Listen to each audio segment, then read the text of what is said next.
In this video, we're going to look at proof by induction for matrices. So typically these are questions where you're trying to prove that a matrix raised to a power, some kind of integer power, is equal to something else. Okay, so in pretty much all of these, we're talking about integer powers on a matrix, and we need to show that it's equal to this. And the structure of this is the same as all of the other proof by induction problems. So why don't you pause the video and try this yourself first. So our base case is when n equals 1. So when n equals 1, we have the left-hand side is 2, 0, 1, 1 to the power of 1, which is obviously equal to 2, 0, 1, 1. And the right-hand side is 2 to the power of 1, 0, and then it's 2 to the power of 1 minus 1, 1, and that's the same. Okay, so our base case is settled. It's true for n equals 1. Now it's time for our inductive hypothesis. So we assume it's true for n equals k, and then we're going to explore what's the case when n is k plus 1, and that's our inductive step. So when n is k plus 1, well, we're hoping to be able to show that 2011 to the k plus 1 is equal to this where n is k plus 1. So it can be useful. This isn't really part of your working. It's just a guide as to where you're going. We're hoping to be able to show that it's 2 to the k plus 1, 0, 2 to the k plus 1, minus 1, 1. That's what we're hoping to show. So let's start with 2, 0, 1, 1 to the power of k plus 1. And you're pretty much always splitting this up into this matrix to the power of k times the matrix to the power of 1. Now, because it's the same matrix multiplied up many times, it doesn't matter which order you do. So it's often a little bit easier to do the matrix to the power of 1 first. So 2, 0, 1, 1 multiplied by 2, 0, 1, 1 to the k. Now, by our inductive hypothesis, we can replace 2, 0, 1, 1 to the k with this. So 2, 0, 1, 1 multiplied by 2 to the k, 0, 2 to the k minus 1, 1. Now let's just multiply that out and see what we get. So 2 times 2 to the k is 2 to the k plus 1, plus 0 times that, so that's 0. Then we've got 2 times 0 and 0 times 1, so that's 0. Then we've got 1 times 2 to the k, plus 1 times 2 to the k minus 1, so 2 to the k minus 1. And then we've got 1 times 0 plus 1 times 1, which is 1. Okay, let's continue over here. So what do we have? We're almost there because we have 2 to the k plus 1, which is what we wanted. We've got 0. Now, what about this? Well, I've got 2 to the k plus 2 to the k. So that's 2 times 2 to the k. 2 times 2 to the k is 2 to the k plus 1. Right? Just to make that really explicit, it was 2 times 2 to the k. 2 is 2 to the 1. You add the powers and you get 2 to the k plus 1. And there was a minus 1 there still, and there. So we're done, because that just is this when n equals k plus 1. So therefore, this is true when n equals k plus 1. So we conclude in the normal way. It's true for n equals 1, and we've shown that if it's true for n equals k, then it's true for n equals k plus 1, and therefore it's true for all natural numbers by induction. Okay, let's have a go at another one. So definitely have a go at this one yourself, very similar to the previous one. So we start off with our base case. So when n equals 1, we have a left-hand side that is 3, 0, 6, 1 to the power of 1, but we can just leave that, and a right-hand side, which is 3 to the 1, so 3, 0, and then we've got 3 times 3 to the 1 minus 2, 1, which is 2. And of course, that's the same. So the left-hand side is equal to the right-hand side when n equals 1. So we've established our base case that it's true for n equals 1. So now it's our inductive hypothesis. So we've assumed it's true for n equals k, which means that 3061 to the k is equal to 3 to the k, 0, 3 times 3 to the k minus 1, 1. So what is it when n equals k plus 1? So we've got 3061 to the power of k plus 1. We split that up into the matrix to the power of 1 multiplied by the matrix to the power of k. By our inductive hypothesis, we can say that that's the same as 3061 multiplied by this thing up here.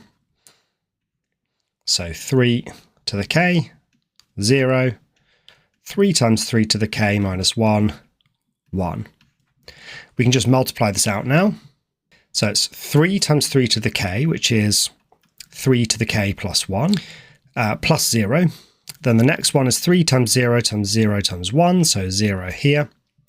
Then 6 times 3 to the k. So we'll just have to deal with that in a moment. 6 times 3 to the k. And then 1 times 3 to the k minus 1. So that's 3 times 3 to the k minus 1. And in the final cell, it's 6 times 0 and 1 times 1, so 1 there. Okay, so we're going to need to do a little bit of work on that. So let's just do that up here. So, okay, so we've got 6 times 3 to the k plus 3 times 3 to the k. So in total, we've got 9 times 3 to the k. And we've also got a minus 3. Okay, well, I can factorize out 3 from this, which is good because I'm heading towards something with 3 is factorized. So it leaves me with 3 times, and now I've just got 3 lots of 3 to the k minus 1. But 3 times 3 to the k is 3 to the k plus 1. And that's the form I wanted because that's just this, but where n is k plus 1. So we have what we wanted, which is 3 to the k plus 1, 0, and now I've got 3 lots of 3 to the k plus 1 minus 1 and 1 here. And so it's true for n equals k plus 1. I finished with my standard conclusion that it's true for n equals 1, and if it's true for n equals k, then it's true for k plus 1, and therefore it's true for all n. Actually, I realise I shouldn't have put an n there, I should have put a z plus rather than n, because that's what I had in the question. By the way, n and z plus are often treated as the same thing. Z plus is always just 1, 2, 3, 4, 5, etc. and so on. N is sometimes taken to be that or sometimes 0. So there's a bit of ambiguity there, but just match whatever's in the question. Okay, let's look at one more problem. So let's start with our base case. So it's m here rather than n. So when m equals 1, we have a left-hand side of 3 minus 4, 1, minus 1 to the power of 1, which is just that. And we have a right-hand side of, well, 2 times 1 plus 1, which is 3, minus 4, 1, and 1 minus 2 is minus 1. Okay, that one, it's almost hard to show you're working. So really, you're just sort of making the statement left-hand side is right-hand side, so true for m equals 1. Now our inductive hypothesis. So we're going to assume that it's true for m equals k.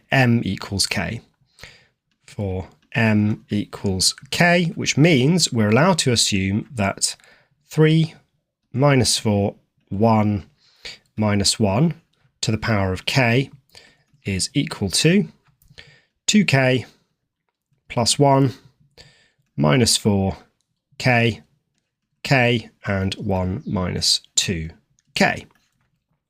Now our inductive step, we're going to investigate what happens when you raise this matrix to the power of k plus 1. And we'll use our standard trick of just splitting this up into this matrix to the power of 1 times this matrix to the power of k.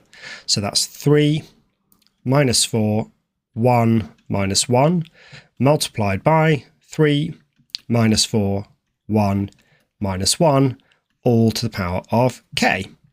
And so now we use the inductive hypothesis and we can replace that matrix to the power of k with the result that we assumed in our inductive hypothesis.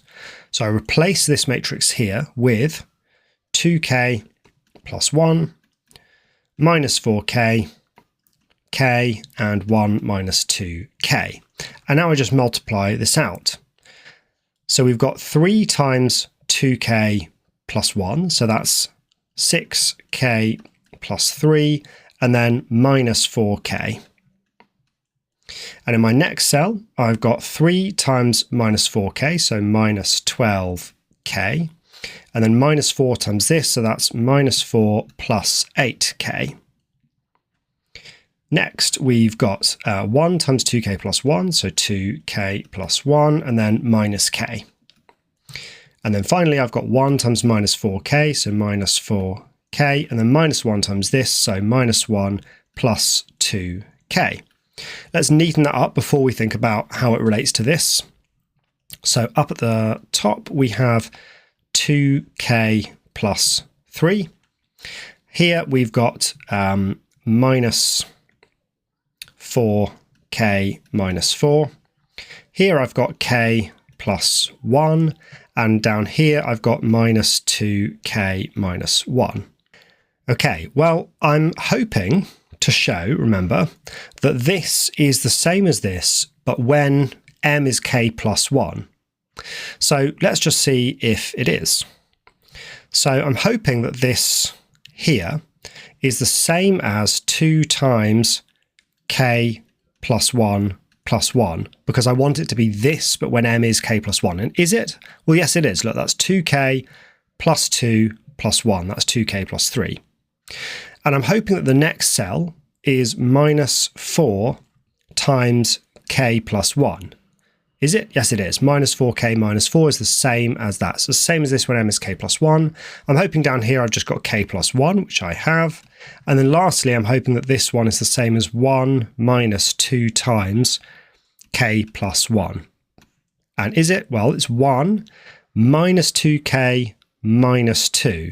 So I've got my minus 2k and I've got minus 2 plus 1 is minus 1. So it works. This is the same as this when m is k plus 1.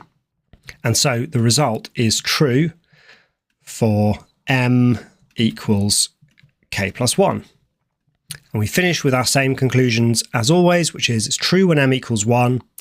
If it's true for m equals k, then it's true for m equals k plus 1, and therefore it's true for all positive integers m. Okay, so that concludes our work on proof by induction. Hope you've enjoyed learning about that, and I'll see you in the next video.